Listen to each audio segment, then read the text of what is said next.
If we are going to address the validity of this silver shortage, we must first understand the fundamentals of supply and demand. And which supply and which demand are we talking about? In the end, there's probably going to be a lot more questions than there are answers to the overall question. But we're going to try to tackle it all in this video as we explore.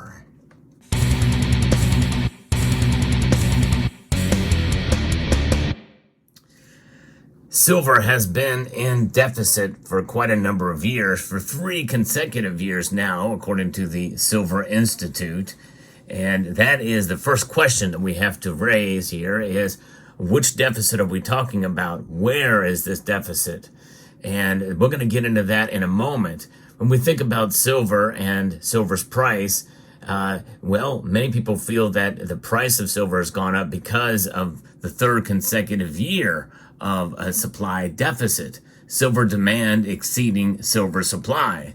Supply and demand fundamentals, one would think would have a dramatic impact on silver's price, but it really hasn't had the impact that many of us feel it should. Though there are other factors at play in that role as well. We'll get into that later in the video. But the short answer to the question is the silver shortage real? Well, yes and no. And I know that sounds like I'm playing both sides of the fence, but it depends on where you get your data and how you interpret that data. It's summed up by Investing Haven here by some numbers from the Silver Institute. And that's your first area that you got to question. Well, do we trust the Silver Institute? What are they measuring exactly? In 2023, global silver demand reached a new record high of 654.4 million ounces, driven by increased usage in industrial applications, particularly in the green economic sector. And so there's your first clue here. We're looking at industrial demand. Well, silver has a dual role, right? Silver is both a metal that is used for, quote, investment purposes. I don't like to use that term, investment, because most of us that buy silver, we buy it to hedge against economic insanity. We have it as a protection against the worst case scenario, economic collapse, a currency collapse, or an SHTF situation that could come. Now, it's not likely that any of those 3 things are going to happen anytime soon, but there is growing fear of it, and we're closer now than ever before to that occurring. Despite a 7% decline in total silver demand to 1,195 million ounces compared to the previous year, industrial demand surged to another record high, led by electrical and the electronics sector. Silver mine production actually decreased slightly by 1% to 830.5 million ounces, while silver recycling grew by 1% to 178.6 million ounces, accounting for an 18% of total supply. And so when you've taken that into account, recycling is a smaller area, much smaller than mine production. So those 1% are very different numbers here.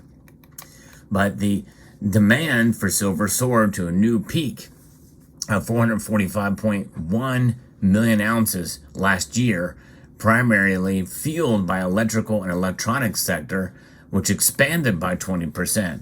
And photovoltaics is another area. You've heard me talk about this on this channel, where that demand has increased there, even in China especially, reaching 193.5 million ounces, a remarkable 64% increase from the previous year. Now, on the antithesis to that, there's the CPM group, which has a completely different interpretation of some of these data and do their own research. They see photovoltaics as a plateauing, but demand will still increase there, but they're plateauing in these areas. In other words, it's not going to exponentially grow in the coming years, or the projections of it is not going to grow. Still, quite a lot of demand for photovoltaics. Both organizations, the CPM Group and Silver Institute, agree in that area. It's just as to how much. Despite the overall decline in total silver demand, industrial applications remained robust, indicating silver's essential role in various technological advancements. You've heard me talk about in the area of industry in total, which includes areas in technology, medical science, and the like, silver is by far the most versatile metal on the planet. There's no other metal that comes close in that regards. Global mine production dipped by 1% to 830.5 million ounces in 2023, contributing to a structural market deficit for the third consecutive year, according to the Silver Institute. Silver recycling, comprised of 18% of total supply, increased marginally. But again, that you can't compare those 1% to each other because silver recycling is a much smaller market than silver mining. But it is growing for sure. Investors' silver demand is a mere 123 million ounces left for silver investors after accounting.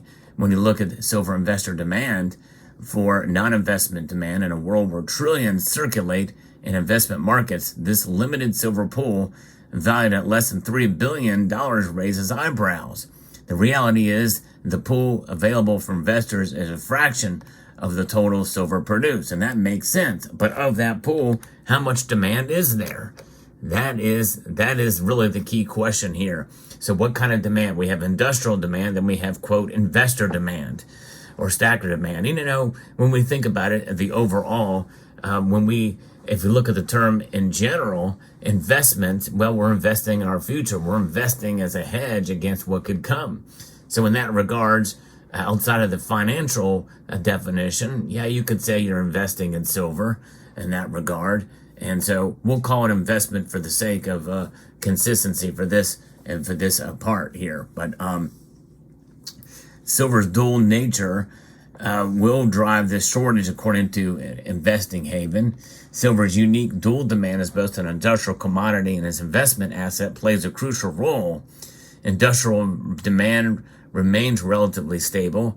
Investment demand, driven by market sentiment and price movements, holds the key to silver's market's future. Global silver demand to reach 1.2 billion ounces in 2024 projected. The forecast of global silver demand for 2024 is an impressive 1.2 billion ounces, which is the second highest level ever recorded. This growth is primarily driven by strong industrial demand and not necessarily by investment demand. We've heard mixed reports from silver demand for things like silver eagles, which is a good metric because it is the most popular option to accumulate silver in the physical form. But then you have ETFs as well, and what is driving that demand? What is backing up those? It's the futures markets. The COMEX silver price setting persists.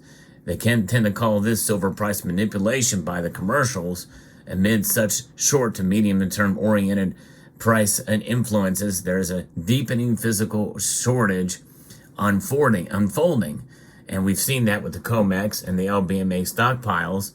They're shrinking in their supply there. Now the CPM group, they have different ways of measuring it, and I think that is part of the antithesis to some of this. But they see that there is a lot of unreported silver stockpiles around the country and around the world. But if it's unreported, we really don't know if it's there. I liken that akin to folks that say that there is a whole lot of gold in the Grand Canyon. Well, if there is, we don't know about it. We'll never know about it because it's protected land. No one's going to mine the Grand Canyon or do exploration to see how much gold is there. And so I think that's kind of a moot point. If it's unreported, unallocated, or we don't know where it is or how much of it is there with these stockpiles outside of the LBMA and the COMEX, we don't know if it really exists. I guess some of it could be true, and we have heard we have heard reports, and I've covered it on this channel about bullion depositories being built, and some of that stuff is likely going to be moving around. And silver, though, in general, as I've witnessed anecdotally, and also just in some of the research I've done, physical silver, like what you see here, let's pretend that these represent silver that is stored in the COMEX and LBMA, and there's a whole lot more paper versions of this that are being traded in exchange-traded products out there, no questions. And some of this silver is just kind of bantered about. It has different ownership names on it, and there's a lot more paper than the actual physical to back it up. But we can also account for some of this as being industrial applications, and that could be some of what is being stored off-site outside of the LBMA and COMEX futures contracts, so that it can be used for industrial applications, which means that gives some credence to the silver shortage. I don't know. Some of that silver could be, at bay and being held in order to be utilized down the road. But we see all of this persisting here and measured in different ways. But I would say that likely there is a silver shortage for industrial applications. I think the Silver Institute is probably right on that, although it may not be a whole lot, enough to really dramatically affect price. As far as physical silver for stackers and for investors, if you're buying ETFs, I think there's probably enough of that around to meet demand, especially the physical for stackers. There is no silver shortage for stackers, but there is a silver shortage for industrial applications. But the COMEX and this futures market dynamics is distorted, according to Investing Haven. It's clearly not supply-demand that is determining price. Something else is futures trading that we're seeing, because it is the futures market positioning that is clearly determining price more than supply-demand dynamics. This is what many tend to call silver price manipulation. And by the way, I believe that is the case, and it goes up and down. And so I don't think there's necessarily a cabal to suppress the price, although the mere existence of the amount of paper contracts lends credence to that. I think the Federal Reserve itself is a suppressive force. They want to strengthen this so that it weakens that, and no question about it. And I think that is more likely at play as a suppressive force with what the Feds do, as opposed to what the big banks and the industrial sector and the futures markets do. Dynamics in the physical market driven by a supply shortage that is getting out of hand will ensure that the price of silver will reflect a supply shortage. And we've seen the price of silver be flat really since about August of 2020, but in March of 2024, the process of price appreciation kicked off, pushing silver into secular market breakout territory. We are in a silver rally, and I think anything above $30 an ounce is attuned to that rally in spite of pullbacks that we see. And I think that is something to celebrate, but also understanding what's going on with the markets is quite a dynamic thing. So within the market dynamics, the looming silver shortage stands out as a ticking time bomb. Despite COMEX silver price setting, the law of supply and demand will eventually prevail in the long term. But you have to understand it comes from both sides. And I think that overall, as we see the price of silver consolidate, and I'm not necessarily consolidating to the downside, consolidating around support of $30 and above, I think you're going to see increased demand for physical silver. People are going to start to have faith in it as a metal that is holding its own. We've been burned so many times, and misinterpretations of data in terms of the silver shortage, which the answer again is yes and no. And where it really counts in terms of fabricated silver products like what you see here is something that we've not really seen much of a shortage of, except for the silver squeeze movement when people bought a whole lot of it. But those are temporary shortages because you have a shortage of product, not necessarily a shortage of silver overall. And I think in the end that probably is the case, because the fabricated silver products that we have for stacking, it's not being eaten away by the demand for silver utilized in industry. So in other words, it's not that bad. And so it's a nuanced argument for sure, but in the end, holding silver, I think, is a good idea in the physical form because it does protect us. It has a way of insuring us against what could come and really what is here to an extent.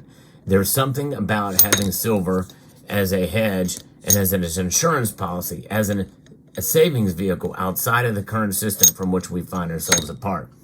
So I hope you found this video informative, insightful, and educational. Would like to extend a multitude of gratitude to each and every one of you for taking the time to watch, and encourage you to please rate, share, comment, and subscribe.